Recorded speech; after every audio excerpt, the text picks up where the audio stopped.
Hello friends, good morning. This is Manju Khanna from Easy English in Tamil. இன்னைக்கு நம்ம பார்க்க போற topic என்ன அப்படின்னு பார்த்தீங்கன்னா, டெய்லி யூஸ் வெக்காபுலரிஸ். ஸோ ஒரு சில வெக்காபுலரிஸ் அதோட மீனிங் என்ன, அது எப்படி சென்டென்ஸ்ல யூஸ் பண்ண போறோம் அப்படிங்கிறது தான் பார்க்க போறோம். பார்க்கறதுக்கு முன்னாடி நம்ம சேனலுக்கு சப்ஸ்கிரைப் பண்ணாம இருந்தீங்கன்னா, மறக்காம சப்ஸ்கிரைப் பண்ணிக்கோங்க. Follows on Facebook and Telegram. இதுக்கான லிங்க் வந்து டிஸ்கிரிப்ஷன்ல குடுத்துருக்கோம். Telegramல பார்த்தீங்கன்னா, பிராக்டிஸ் டெஸ்ட் அதுக்கப்புறம் கிராமர் பார்ட் அந்த மாதிரி எல்லாம் குடுக்குறோம். நீங்க வந்து இங்கிலீஷ ஈஸியா டெவலப் பண்ணணும் அப்படின்னு நினைச்சீங்கன்னா, Telegramல ஜாயின் பண்ணிக்கோங்க. இப்போ வாங்க வீடியோக்குள்ள போலாம். ஸோ ஃபர்ஸ்ட் சென்டென்ஸ் பார்த்தீங்கன்னா, வேர்ட் பார்த்தீங்கன்னா, எம்யூலேட். எம்யூலேட் அப்படின்னா நம்ம தமிழ்ல என்ன மீனிங் சொல்லுவோம்? பின்பற்றுதல். ஸோ இப்போ வந்து அப்படியே ஒரு வேர்டு மீனிங் தெரிஞ்சுக்கிட்டா மட்டும் நம்மளுக்கு எந்த யூஸுமே இல்ல. அத எப்படி நம்ம சென்டென்ஸ்ல ஃப்ரேம் பண்ணி அத யூஸ் பண்றோம் அப்படிங்கிறது தான் வந்து ரொம்ப முக்கியம்.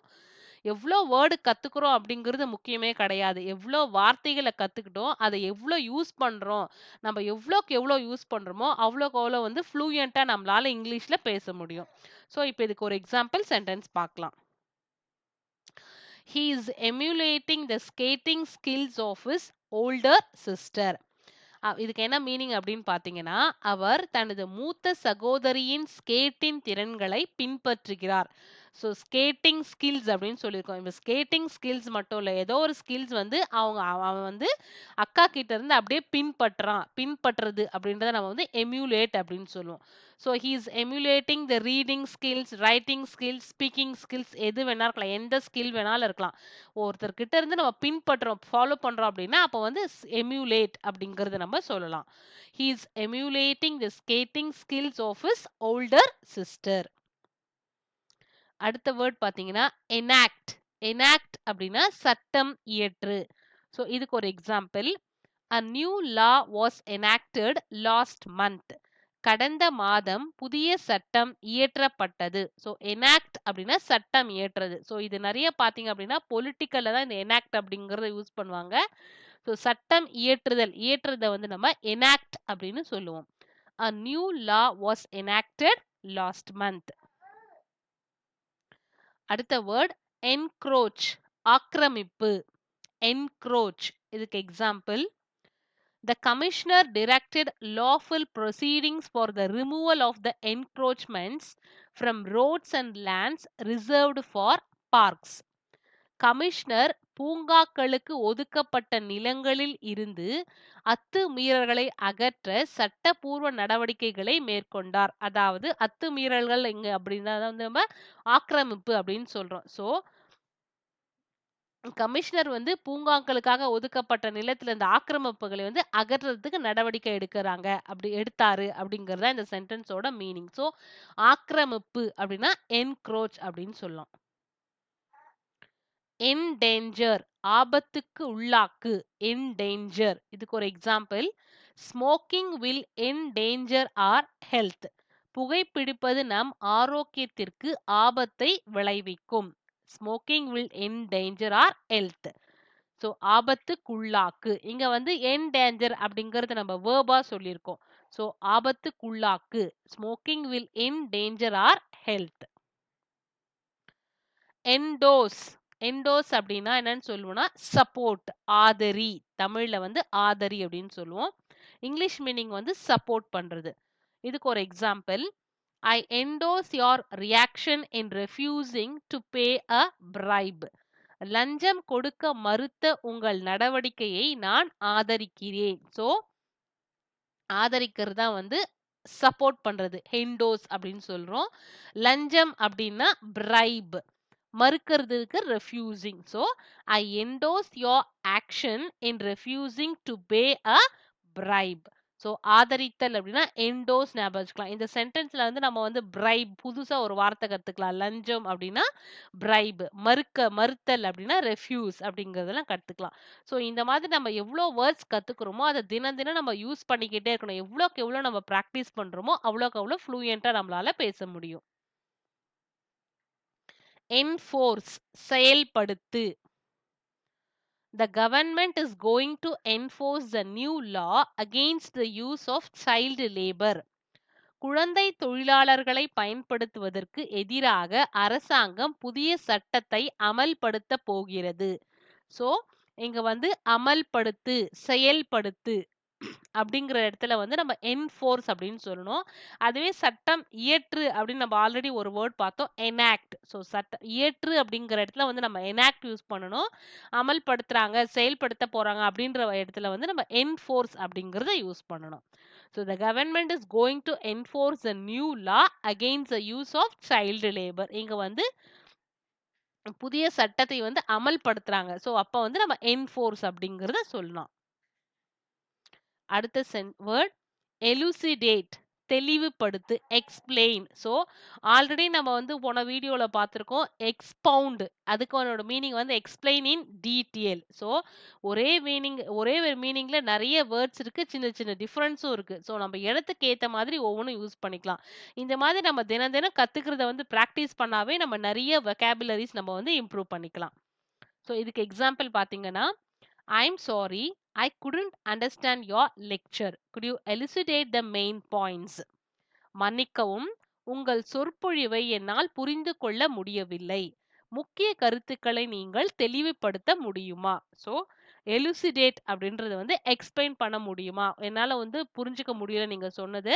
நீங்க மறுபடியும் வந்து எனக்கு எக்ஸ்பிளைன் பண்றீங்களா? முக்கியமான பாயிண்ட்ஸ மட்டும் அப்படின்னு சொல்றதுக்கு எலுசிடேட். இங்க வந்து good you explain the main points அப்படின்னு சொல்லலாம். குட் யூ எலுசிடேட் அப்படின்னு சொன்னாலும் நல்லா இருக்கும். நம்ம வந்து ஒரு புது வேர்ட கத்துக்கிட்ட மாதிரி இருக்கும். நெக்ஸ்ட் வேர்ட் எம்பாரஸ், சங்கடம்.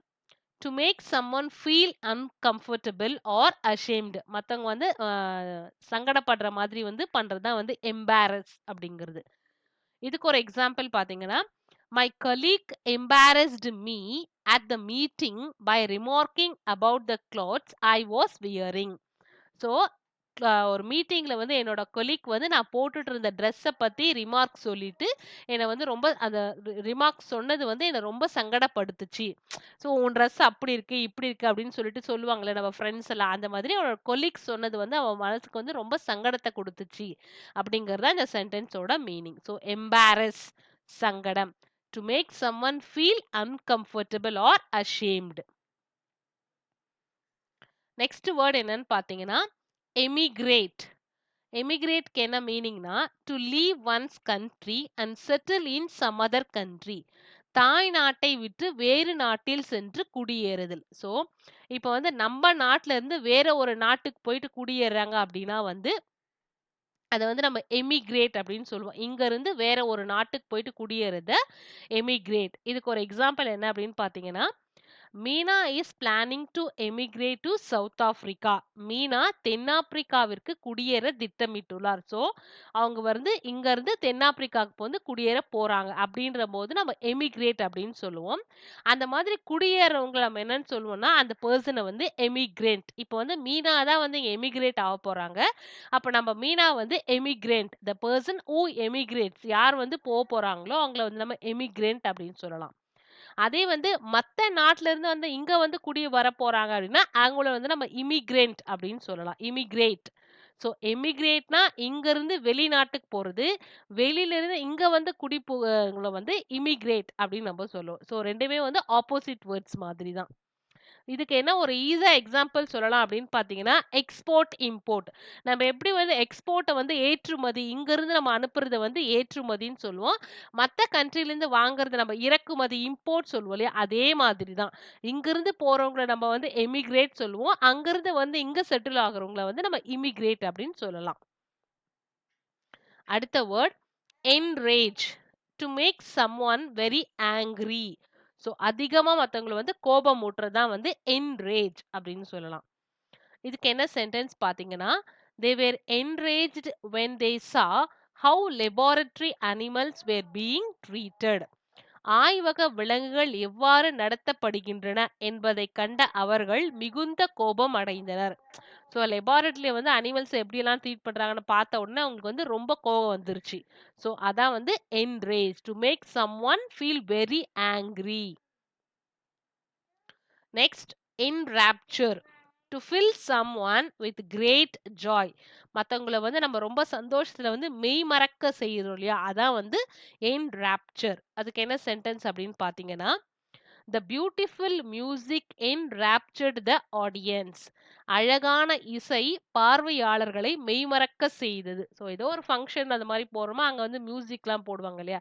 அப்போ வந்து நம்மளையும் அறியாம நம்ம வந்து அந்த பாட்ட ரசிச்சு கேட்டுட்டு இருப்போம் இல்லையா? ஸோ அதான் வந்து மெய்மறக்க செய்தல். enraptured. The beautiful music enraptured the audience. அடுத்த வேர்ட் எக்ஸாடஸ். இதுக்கு என்ன மீனிங் அப்படின்னு பார்த்தீங்கன்னா, a large number of people moving out of a place. So ஒரு நிறைய பேர் வந்து நிறைய பேர் ஒரு கூட்டம் ஒரு பெரிய கூட்டமான மக்கள் வந்து வெளியேறுது. ஒரு இடத்துல இருந்து வெளியே எங்கேயோ போறத வந்து நம்ம எக்ஸாடஸ் அப்படின்னு சொல்லுவோம். வெளியேறுதல். ஸோ இதுக்கு என்ன சென்டென்ஸ் பார்த்தீங்கன்னா, there is an exodus of people from the villages into Mumbai. So ஒரு லார்ஜ் நம்பர் ஆஃப் பீப்புள் ஒரு நிறைய மக்கள் வந்து அந்த கிராமத்துல இருந்து எல்லாரும் மும்பைக்கு வெளியேறாங்க அப்படிங்கிறது தான். ஸோ எக்ஸாடஸ் அப்படின்னா large number of people moving out of a place. ஒரு இடத்துல இருந்து ஒரு நிறைய மக்கள் வந்து வெளியே செல்லுதலை வந்து நம்ம என்னன்னு சொல்லுவோம்னா எக்ஸாடஸ் அப்படின்னு சொல்லலாம். அடுத்தது பார்த்தீங்கன்னா exonerate. To free someone from blame. So ஒரு தப்பு பண்ணிட்டாங்கன்னா அதுல இருந்து விடுதலை செய்யறோம் இல்லையா? விடுதலை செய் அப்படிங்கிறத வந்து நம்ம எக்ஸானரேட் அப்படின்னு சொல்லுவோம். இதுக்கு ஒரு எக்ஸாம்பிள் என்னன்னு பார்த்தீங்கன்னா, the court has exonerated the criminals due to insufficient witnesses. போதுமான சாட்சிகள் இல்லாததால் குற்றவாளிகளை நீதிமன்றம் விடுவித்துள்ளது. ஸோ வந்து விடுதலை செய்தது, விடுவித்துள்ளது அப்படிதான் சொல்லுவோம் இல்லையா? ஸோ விடுதலை செய்யறத நம்ம என்ன சொல்றோம்னா எக்ஸானரேட் அப்படின்னு சொல்லுவோம். ஸோ இன்சஃபிஷியன்ட் விட்னஸ் அப்படின்னா போதுமான சாட்சி இல்லாதனால கிரிமினல்ஸ் குற்றவாளிகளை வந்து விடுதலை செஞ்சுட்டாங்க அப்படிங்கிறது அந்த சென்டென்ஸ். ஸோ எக்ஸானரேட் அப்படின்னா to free someone from blame, விடுதலை செய். அடுத்த சென்டென்ஸ் எக்ஸ்டம்போர். எக்ஸ்டம்போர் அப்படின்னா without any previous preparation. So ஆயத்தமின்றி அப்படின்னு சொல்றோம். இதுக்கு என்ன எக்ஸாம்பிள் பார்த்தீங்கன்னா, ஷீ ஸ்போக் எக்ஸ்டம்போர் அப்படின்னா she spoke without any preparation, previous preparation. So ஏதோ ஒரு நம்ம பார்ட்டிக்கோ இல்லை வந்து ஃபங்க்ஷனுக்கு போகிறோம், திடீர்னு பேச சொல்கிறாங்க, திடீர்னு பாட சொல்கிறாங்க அப்படின்னா அவங்க எந்த ஒரு ப்ரிப்பரேஷனுமே இல்லாமல் அட் த மொமெண்ட் அப்போ வந்து திடீர்னு பாடுவோம்ல, இமீடியட்டா அட் த டைம்ல வந்து பாடுறோம் இல்லையா? அப்படி பண்றத வந்து நம்ம எக்ஸ்டம்போர் அப்படின்னு சொல்லலாம். She spoke extempore. அடுத்தது extrovert. a person who loves to have social contact with others. Extrovert அப்படின்னு என்னன்னு பார்த்தீங்கன்னா, யார் ஒருத்தர் வந்து நல்லா மத்தவங்க கூட வந்து சீக்கிரமே ஃப்ரெண்ட் ஆயிடுவாங்க, நல்லா பேசுவாங்க, அதுக்கப்புறமா வந்து என்ன சொல்றது, அவங்கள வந்து ரொம்பவே வந்து ஃப்ரெண்ட்ஸ் கூட வந்து மிங்கிள் ஆயிடுவாங்க சீக்கிரமே. நல்லா பேசுவாங்க, மிங்கிள் ஆயிடுவாங்க. அப்படி இருக்கிறவங்கள வந்து நம்ம எக்ஸ்ட்ரோவர்ட் அப்படின்னு சொல்லுவோம். இதுக்கு எக்ஸாம்பிள் என்ன அப்படின்னு பார்த்தீங்கன்னா, "you will always find her with a crowd of friends. She is an extrovert." எப்பவுமே நீங்க அவள பார்த்தீங்க அப்படின்னா, எப்பவுமே ஒரு க்ரவுட் ஆஃப் ஃப்ரெண்ட்ஸ் ஒரு ஃப்ரெண்ட்ஸ் கூட்டத்தோடயே தான் இருப்பா அவ. ஏன்னா, அவ வந்து ஒரு எக்ஸ்ட்ரோவர்ட். ஏன்னா, அவ வந்து ரொம்ப நல்லா பேசுவா எல்லார்கிட்டயும். எல்லார் கூட நல்லா சீக்கிரமே மிங்கிள் ஆயிடுவாங்க. ஸோ, அப்படி இருக்கிறவங்கள வந்து நம்ம எக்ஸ்ட்ரோவர்ட் அப்படின்னு சொல்லுவோம். யார் கூடயுமே பேசாம தனியாவே இருப்பாங்க இல்லையா? அவ்வளவா மிங்கிள் ஆகவே மாட்டாங்க. நான் உண்டு, என் வேலை உண்டு இருப்பேன் அப்படின்னு சொல்லுவாங்கல்ல சிலர் வந்து. அவங்கள வந்து நம்ம இன்ட்ரோவர்ட் அப்படின்னு சொல்லலாம். ஸோ, எல்லார் கூடயும் சீக்கிரமா மிங்கிள் ஆகுறவங்க, நல்லா பேசுறவங்கள வந்து நம்ம எக்ஸ்ட்ரோவர்ட் சொல்லலாம். யார் கூடயுமே மிங்கிள் ஆகாம தனியாவே இருப்பாங்க இல்லையா? அவங்கள வந்து நம்ம இன்ட்ரோவர்ட் அப்படின்னு சொல்லலாம். ஸோ, அதுக்கு தான் example. "You will always find her with a crowd of friends. She is an extrovert." அவள எப்ப பார்த்தீங்கன்னா ஒரு கூட்டத்தோடயே தான் இருப்பா. ஏன்னா வந்து அவ எக்ஸ்ட்ரோவர்ட். எல்லார் கூடயும் சீக்கிரமே மிங்கிள் ஆயிடுவா. நல்லா பேசக்கூடியவ. ஸோ எக்ஸ்ட்ரோவர்ட் அப்படின்னா a person who loves to have social contact with others. So இதான் வந்து இன்னைக்கு பார்த்த வொக்காபுலரிஸ். இந்த வொக்காபுலரிஸ் கண்டிப்பா உங்களுக்கு யூஸ்ஃபுல்லா இருக்கும்னு நெனைக்கிறேன். இந்த வீடியோ உங்களுக்கு பிடிச்சிருந்தா லைக் பண்ணுங்க, கமெண்ட் பண்ணுங்க, சப்ஸ்கிரைப் பண்ணுங்க.